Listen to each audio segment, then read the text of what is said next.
I'm absolutely not best at, turning over a unit or renovating a unit or figuring out how to install something or managing or dealing with tenants. So finding the areas that you're not best at, definitely trying to learn as much as you can about them. Not saying I'm not good at that, plug it with a hole with this guy, I'm not dealing with it. Learning about it, but making sure you have the people in any, whether it's a sports team or in business, finding the right team to support your weaknesses is really important. If you're talking sports and you're talking like soccer, it's like the goalie is as important as the striker. Right. Right. So it's just like on some level, right? So it's like you just need to find your role and in the machine that you've created. And that's your role, what you just described. I agree 100%. Yep. And I learned that too the hard way. I had 4 units in Boca and then bought an 8 unit in downtown West Palm in a very rough neighborhood. And the day after we bought it was stormed by SWAT. They pulled out a guy out of the unit. Chaos. I had no idea what I was doing. I almost sold 12 units at that moment in time, made a decision that we were going to work through this and got through it, hired the manager later on, and it was a game changer, right? Yeah, I think it's important to remember, and this is in life, that it's never as bad as it seems and it's never as good as it seems. So when these things pop up at your property, you say to yourself, I can't, this is too much. I'm spending so much time dealing with this, it's too much. Or when COVID hits, no one's going to pay rent. We got a problem. The bank's going to take this asset. Or, hey, everyone's moving to Florida. Rents are going up 20% a year. Oh my gosh, this is going to be forever. I'm the smartest person in the world. And it's just not true. So you have to be level-headed. You have to understand that you're in this for a long time. There are going to be peaks and valleys. Some years are going to be great. Some years are not going to be so great. I think the most important thing, in my opinion, is to not over-leverage with financing from banks or life insurance companies or whatever, and not have huge maturity risks. That is how you get in trouble in this business. So, as I mentioned earlier, we try and call it 50 to 60% of cost on our financing. And we've done historically all 5-year fixed rate loans that maybe have a year or two of interest-only payments, meaning you're not paying down your principal balance, but eventually you start paying down your principal. So in year 5, and these are value-add assets, so we think that we can increase the net operating income a lot, you should be in a good place. That being said, there is maturity risk. If the world is upside down in 5 years, even if we think we're 20% leveraged, and you could have a problem. So I would say the people who have taken on 12, 24-month, 36-month floating rate scary is scary. Now, that being said, to the defense of those people, if you look back in 21, 22, and you said, hey, I'm going to buy a property, then I'm going to renovate, and you look at the options, just fixed and floating. At that time, the index, SOFR or LIBOR, was basically 0, and then you had a spread of, call it 350 over. So you're paying 3.5% interest rate. You could get a fixed rate loan for 3.5% too, but the problem with fixed rate is the prepayment penalties. So with a fixed rate loan of 5, 10 years, a lot of times you have either yield maintenance or defeasance or step down prepay, which basically means if you want to sell this in year 1 or 2, you got to pay a fee to the lender. So if the 3 of us own a great property and in year 2, some 1031 buyer comes from California and wants to pay us 10x what we paid for it, we might have a very significant prepayment penalty. Some people, millions of dollars. And they go, why didn't I borrow floating rate debt? There's no prepayment penalty after maybe first 18 months. The interest rate's the same. Why did I do this? Now, when rates go up 500 basis points in a year, now the fixed guy who took fixed rate money looks a lot smarter because now your interest rate's a lot greater. You have to buy caps for your interest expense. That's becoming a lot more expensive. So the answer is, and there's no real answer, every asset's different, but in my opinion, for buying cash flowing multifamily is get some term, I'd say 5 years, go fixed, and don't over-lever. Keep it to 50 to 60%, and you should be okay. It's great. Hey, well, I can get 75% leverage. I only have to put 25% down. There's a lot of risk with that. And but at the same time, if you fix today, let's say we're going out to get a loan and we got a 7% loan, we fixed it for 10 years, and the Fed decides to drop rates 300 basis points tomorrow, we're like, oh no, we can't refi, we can't sell. because we got a huge prepay either on a refi or a sale. So the answer is financing is always it's kind of more of an art than a science. and there's no winning. Like playing the interest rate game. Well, if I hedge this or I do fixed, or you're never really going to win. It's just a source of capital. So for us, what we've done is, and you look a lot smarter when rates are going up. Oh, you fixed a low interest rate, you're a genius.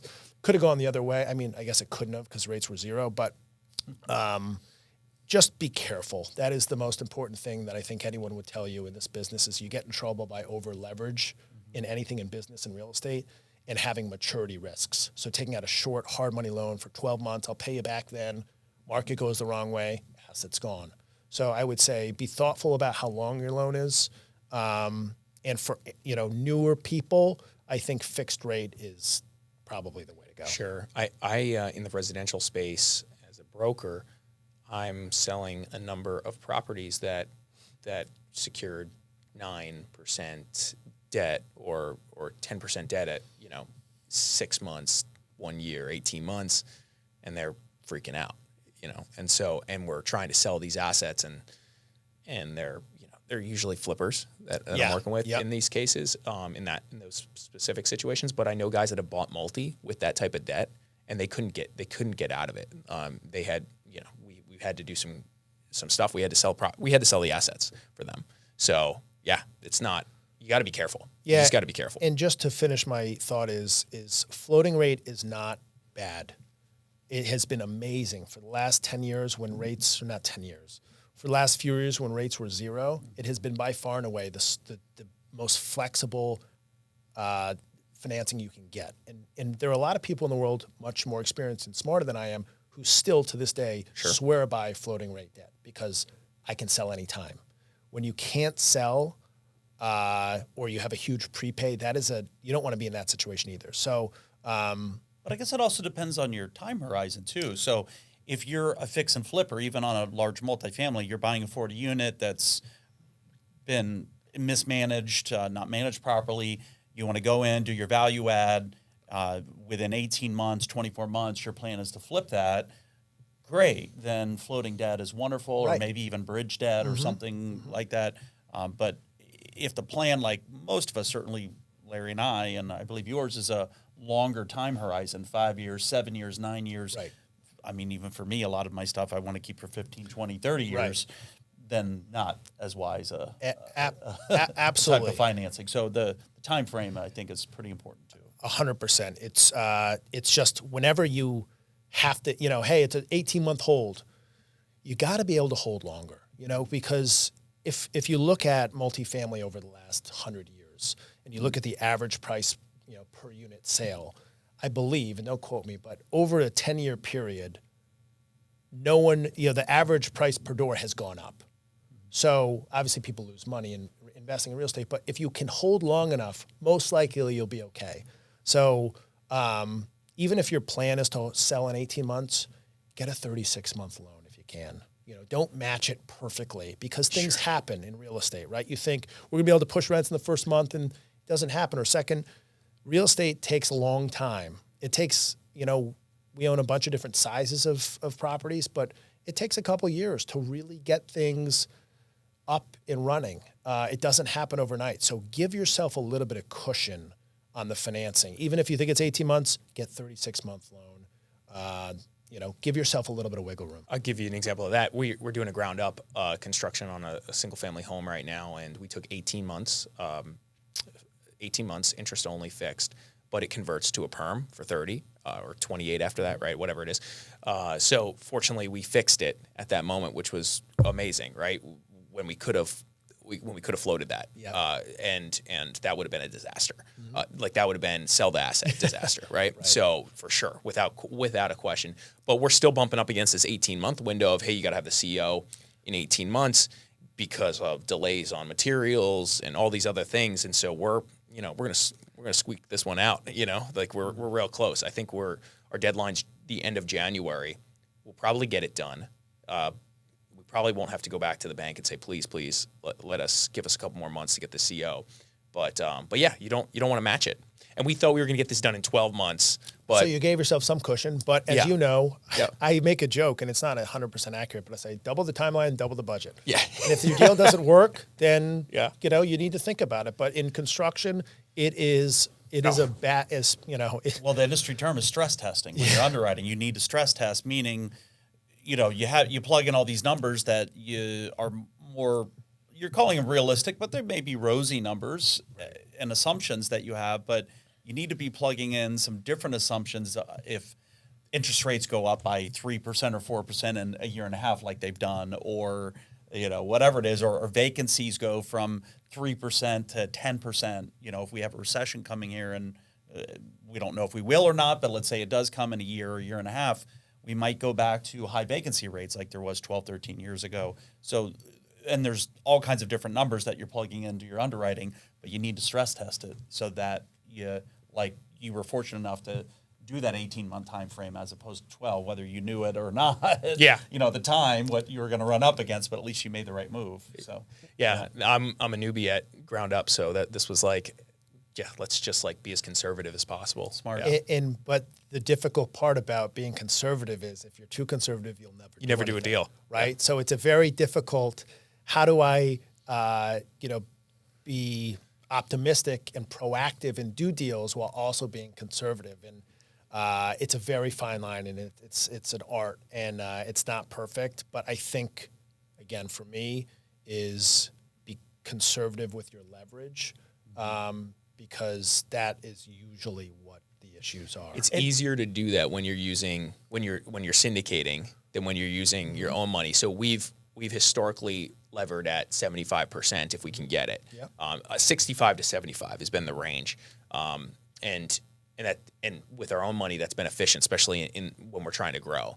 And we've refied out along the way. Like we refied everything in the 2020, 2021 range. Right. So everything's low, but we were able to cash out and go do more deals in that moment too. And so we just continue to max that out, which is a little risky, right? A little bit. But again, if you're doing really good deals and you're buying pretty cheap assets and you're doing that value add, like that's what we do as well. And so does Jaron.